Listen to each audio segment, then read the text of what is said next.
Have you seen this? With the grain, and down he goes, slung down at his own 48-yard line.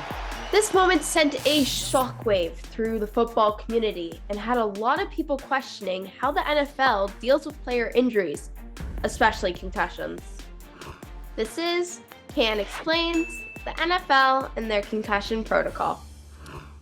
On September 29th, Miami Dolphins quarterback Tua Tagovailoa took a hit and was taken from the field in a stretcher.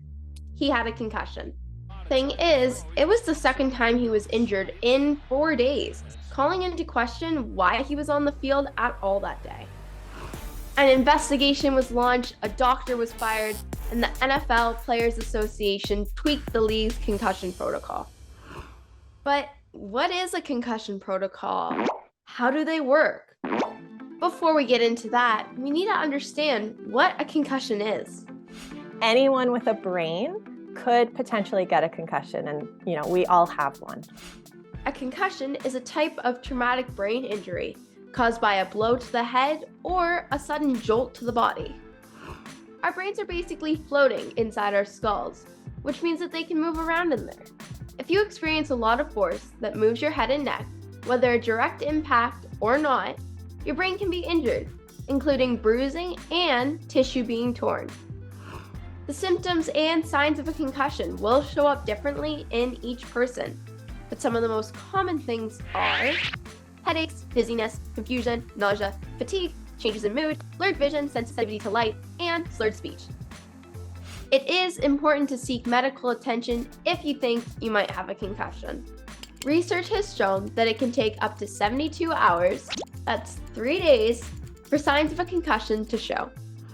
One of the most serious consequences to multiple concussions is a brain disease called CTE.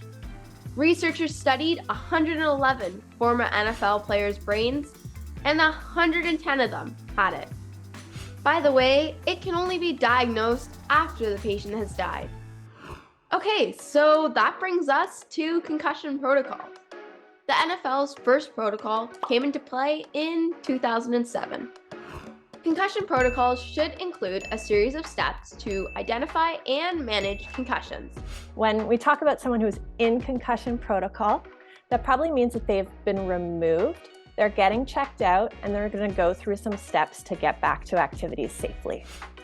Football is not the only sport where concussions can happen. Most sports organizations, even schools, have a set of guidelines. So why is there still so much controversy when it comes to the NFL? In the past, the NFL has been accused of trying to cover up information about concussions. And in 2013, the league settled a lawsuit with over 4,500 former players who suffered injuries from head trauma. They said the NFL hid the dangers of a concussion and rushed injured players back onto the field. The NFL has paid about $1 billion to former NFL players as part of the settlement. That lawsuit and outcry from players and researchers sparked some important changes, like a stricter protocol and some other updated rules. Still, football is a risky sport. Injuries are expected. According to the NFL, players experienced 187 diagnosed concussions in 2021. So, are players still being sent back out too early? And do the protocols go far enough? After Tua's scary injury in September, a new symptom was added to the NFL's mandatory no-go symptom list. No-go means the player cannot return to the field. That symptom, ataxia. Ataxia is a neurological condition that affects the way a person moves and coordinates their body. Even when all steps and guidelines are followed, things can still get missed.